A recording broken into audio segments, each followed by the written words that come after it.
Comment ça se passe exactement si on veut devenir pilote? Par où on commence? Combien de temps ça prend? Combien ça coûte? Dans cette vidéo, je vais répondre à toutes ces questions.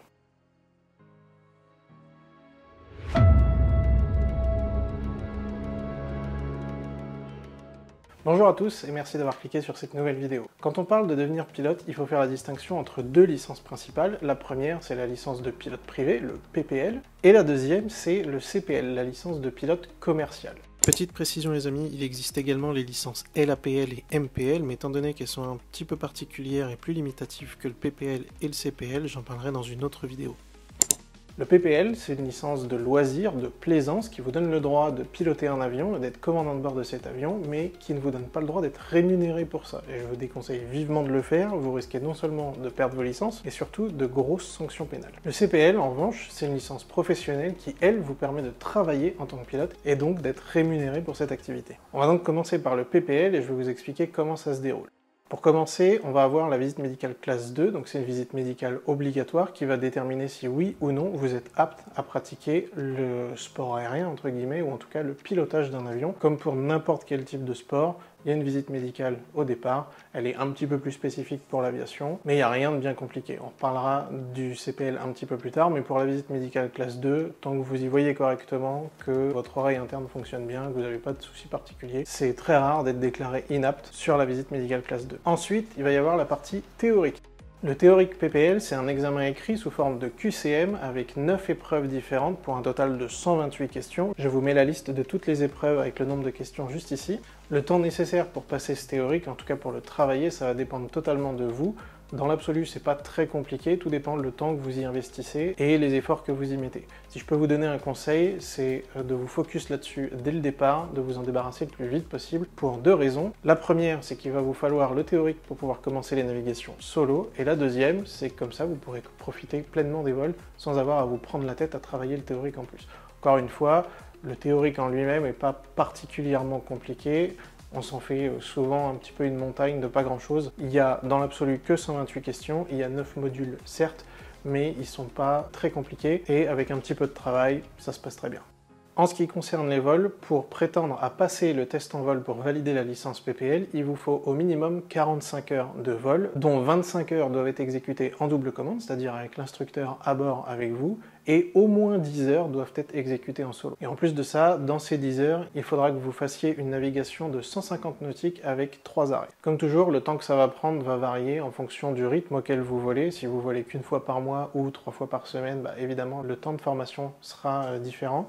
Ça va dépendre de votre implication, mais on est en moyenne autour des 1 an, même si dans l'absolu, ça peut être fait en 3-4 mois. Par contre, je vous cache pas que là, il faut vraiment cravacher, il faut vous débarrasser du théorique très très vite, et il faut enchaîner les vols, au moins 4 fois par semaine si vous voulez terminer dans ces 3 à 4 mois. Je l'ai déjà vu, c'est pas forcément à la portée de tout le monde, déjà parce qu'il faut beaucoup de disponibilité, faut quasiment que vous soyez disponible tous les jours, et puis surtout, il vous faut le budget dès le départ. En parlant de budget, justement, on est aujourd'hui, au moment où je tourne cette vidéo, en moyenne entre 7 500 € à peu près et 10 000 € pour un PPL. Ça va dépendre dans quel aéroclub ou quelle école vous le faites. Ça va dépendre des services qui vous seront fournis. Est-ce que c'est juste vous louez l'avion, vous partez en vol avec l'instructeur, vous revenez, ou est-ce que l'école fait un petit peu plus de suivi avec des cours au sol pour le théorique, avec un suivi plus poussé, on va dire, ou des services un petit peu plus importants sur votre formation. Et ça va dépendre également sur quel type d'avion vous volez. Si vous volez sur un avion entre guillemets relativement vieux ou qui consomme très peu, ou encore un avion type LSA, comme on peut en voir de plus en plus aujourd'hui dans les aéroclubs, ça va évidemment réduire le coût horaire et donc le coût total de votre formation, puisque grosso modo, le plus gros impact sur le prix de votre formation, ça va être le prix du carburant. Donc moins l'avion consomme, ou s'il consomme un carburant moins cher, moins le prix va être important sur la formation, en tout cas en théorie. Donc voilà pour ce qui est du PPL. En résumé, vous comptez entre 6 mois et 1 an pour le passer, une épreuve théorique en 9 modules avec 128 questions au total, et 45 heures de vol pour un coût de 7 500 à 10 000 €. Pour le CPL, maintenant, ça va être un petit peu différent. Déjà, la visite médicale, c'est plus une classe 2, mais une classe 1.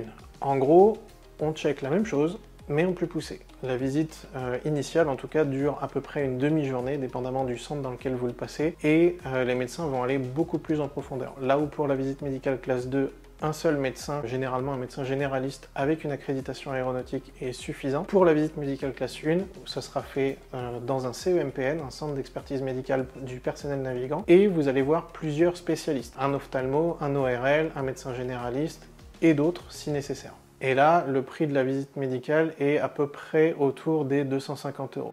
Comme pour le PPL, vous allez avoir une épreuve théorique à passer, généralement la TPL. Alors l'épreuve théorique CPL existe, mais elle est très rarement exploitée dans le sens où quand vous passez un CPL, c'est dans le but de devenir pilote de ligne, et pour devenir pilote de ligne, à proprement parler, pour avoir votre licence de pilote de ligne, il vous faut un ATPL théorique. Donc il n'y a quasiment aucune école et il n'y a quasiment aucun pilote qui, pour devenir pro, va passer uniquement le théorique CPL, puisque dans tous les cas, pour évoluer ensuite, il faudra passer les modules manquants. Donc on ne va pas s'attarder sur le théorique CPL, on va parler surtout du théorique ATPL. Donc l'ATPL théorique, lui, il se divise en 14 modules, enfin en fait en 13 modules plus 1. Le dernier, c'est le 100 KSA. Je vous mets encore une fois la liste de tous les chapitres, de toutes les matières que vous allez avoir au théorique. Donc évidemment, c'est un petit peu plus long à travailler et surtout à passer que le PPL. Il faut compter à peu près 8 à 10 mois en moyenne dans les écoles de pilotage pour passer la TPL. Sachant que pour la TPL théorique, vous avez des heures de cours en classe obligatoires. Le nombre d'heures de cours va varier un petit peu en fonction de si vous êtes en intégré ou si vous êtes en modulaire. De mémoire, pour la formation intégrée, c'est quelque chose comme 700 heures de cours au sol. Pour le modulaire, on est à une dizaine de jours de présence obligatoire sur l'école, le reste pouvant être fait en distanciel. Généralement, la plupart des écoles vous font commencer par le théorique ATPL, comme ça c'est 8 mois à prendre des injections 8 heures par jour, 5 jours par semaine. Vous vous débarrassez de ça et ensuite vous vous attaquez exclusivement les vols. Dépendamment des écoles, certaines peuvent la jouer un petit peu différemment. Commencer par vous faire voler les premières heures de vol, 10 à 15, 20 heures de vol, avant de commencer les épreuves ATPL, dans le but de déjà d'une certaine manière renforcer un petit peu votre motivation, parce qu'évidemment quand votre envie c'est de voler et qu'on commence par vous coller 8 mois dans une salle de cours à manger de la théorie du matin au soir, forcément c'est pas le truc le plus fun. Donc du coup, les écoles vont vous faire voler un petit peu avant. L'autre point positif, c'est que ce que vous allez apprendre en théorie, ça sera beaucoup moins abstrait si vous avez déjà volé dans un avion, si vous avez déjà vu les effets des commandes, du moteur, tout ce qui peut être lié au pilotage pur d'un avion. Si vous avez déjà vu tout ça, si vous êtes déjà un petit peu habitué à tout ce qui est communication, utilisation de la radio, etc., ça sera beaucoup plus clair quand vous allez arriver sur la partie théorique et qu'on va vous donner justement que de la théorie, que des textes, que des explications, sans avoir eu d'expérience concrète. Donc c'est pas forcément plus mal de mixer un petit peu ça. De ce que j'ai pu en voir, ça a tendance à se démocratiser un petit peu plus, de justement commencer d'abord par quelques heures de vol, puis ensuite passer la théorie et finir le reste des heures de vol de votre training pour arriver à la licence CPL. Les vols justement, donc là on va bien différencier deux cas. On va d'abord parler de la formation dite intégrée et ensuite de la formation modulaire. Pour la formation intégrée, il faut compter environ 180 heures de vol minimum. Ça inclut également la qualification de vol aux instruments et ces 180 heures seront réparties entre des vols sur avion monomoteur, bimoteur et simulateur. Pour un CPL modulaire qui inclura également la formation vol aux instruments et multimoteur, il faut compter à peu près 55 heures. Alors attention, ça c'est sur le papier, c'est 55 heures dans un ATO, donc dans une école de formation, mais pour prétendre à suivre une formation modulaire, il vous faudra au préalable 150 heures de vol, dont un PPL, et au moins 50 heures de ces heures doivent être faites en tant que commandant de bord. Et sur les 55 heures du CPL modulaire IRME, donc avec la qualification vol aux instruments et multimoteur, 40 de ces heures peuvent être faites sur simulateur. Ce sera principalement les heures d'IFR qui seront faites au simulateur. Pour ce qui est des durées de formation, justement, pour un intégré, il faut compter entre 18 et 24 mois, et dans tous les cas, ça ne pourra pas dépasser 36 mois, puisqu'au-delà de ces 36 mois, votre ATPL ne sera plus valable. Donc encore une fois, je vous ai déjà expliqué dans la vidéo sur comment bien choisir son école, je vous remets le lien juste ici, que les délais complètement irréalistes et les fausses promesses, les écoles qui vous promettent de passer la totalité de votre formation en un an, c'est très peu probable. Encore une fois, ça peut se faire, mais il faut vraiment que l'école ait des gros moyens, enfin surtout des grosses disponibilités en termes d'instructeurs et d'avions, qu'il n'y ait pas de problème de météo, qu'il n'y ait pas de problème de maintenance, et honnêtement, faire 180 heures en un an, tout compris, avec en plus la formation ATPL, sachant que comme je vous l'ai dit, le théorique il prend déjà au moins 8 mois, c'est compliqué de tenir ce genre de délai. Donc 1 an et demi, honnêtement, c'est déjà la fourchette basse, sachant qu'en moyenne, on est plus proche des 2 ans que des 1 an et demi. Encore une fois, il faut prendre en compte la disponibilité des instructeurs, la disponibilité des avions, les problèmes de météo. Il peut que vous tombiez dans une année où la météo ne soit pas très bonne, ou dépendamment à la date de l'année à laquelle vous commencez votre formation, ou en tout cas à laquelle vous commencez les vols.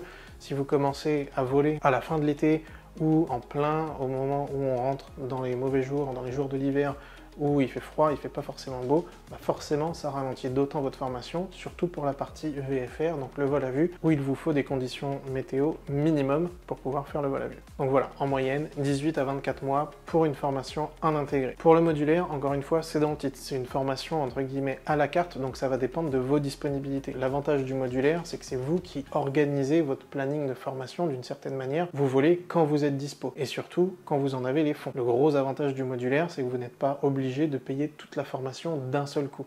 Vous pouvez payer vraiment à la carte. À l'inverse d'une formation intégrée, où la majorité des écoles vous donneront un échéancier de paiement, la plupart du temps, pour financer votre formation, plutôt que de payer à chaque heure de vol. Donc pour la partie modulaire, à condition, encore une fois, que vous ayez déjà le PPL, vos 150 heures de vol et vos 50 heures de commandant de bord, il faut compter entre 6 mois et 1 an. Là aussi, dépendamment de vos disponibilités, mais si vous êtes capable de vous rendre disponible suffisamment souvent, au moins une fois par semaine, c'est à peu près ce que vous pouvez compter. Ce qu'il faut bien garder à l'esprit, c'est que comme je l'ai dit juste avant, la TPL théorique n'est valide que 36 mois. C'est-à-dire qu'à partir du moment où vous avez validé la dernière épreuve et que vous avez votre certificat d'ATPL théorique, ce théorique n'est valable que 36 mois, jusqu'à ce qu'il soit utilisé pour valider une licence, qu'elle soit CPL ou une qualification IFR par exemple. Dans ce cas-là, il va devenir ce qu'on appelle un ATPL Frozen et il va être valable pendant 7 ans à partir du moment où vous validez le test en vol, donc encore une fois, soit le CPL, soit la validation de votre qualification IFR, et à chaque fois que vous allez proroger ces qualifications, qui doivent être prorogées tous les ans, notamment pour l'IFR, vous allez relancer une période de 7 ans de Frozen. Pourquoi cet ATPL il est Frozen? C'est que le CPL, techniquement parlant, ce n'est pas votre licence de pilote de ligne, c'est une licence de pilote commercial. La licence de pilote de ligne, elle s'obtient après 1500 heures de vol avec un CPL, avec un ATPL théorique et en transport public. Et à ce moment-là, vous aurez la délivrance de l'ATPL. On a tendance à dire ATPL pour l'épreuve théorique, mais en fait l'ATPL, c'est le Airline Transport Pilot License, c'est donc la licence de pilote de ligne. Pour ce qui est des prix, du coup, sur une formation intégrée, j'en avais déjà un petit peu parlé dans une vidéo précédente, on est à peu près en moyenne autour des 75 à 110 000 euros. Encore une fois, ça va dépendre de l'école dans laquelle vous le faites, ça va dépendre des moyens de cette école, ça va dépendre des moyens mis en œuvre pour votre formation, du type d'avion, etc. Pour le modulaire, encore une fois, en moyenne, on va être entre 50 et 70 000 euros. Là aussi, attention, il faut inclure à ça le prix du PPL que vous aurez dû passer avant et les 150 heures de vol qu'il vous faudra faire. Donc pour résumer, le PPL, c'est 45 heures, donc il vous faut 105 heures de plus pour valider les 150 heures de vol, et dans ces 105 heures, il faut que vous fassiez 50 heures de vol en tant que commandant de bord, pour pouvoir ensuite vous inscrire à une formation modulaire pour le CPL. Voilà les amis, c'est déjà la fin de cette vidéo, donc comme d'habitude, n'hésitez pas à partager la vidéo, si elle vous a plu, le petit like, ça fait toujours plaisir, et si vous n'êtes pas encore abonné, n'hésitez pas à le faire, c'est gratuit, et nous, ça nous aide énormément. Et sur ce, moi je vous dis à la prochaine.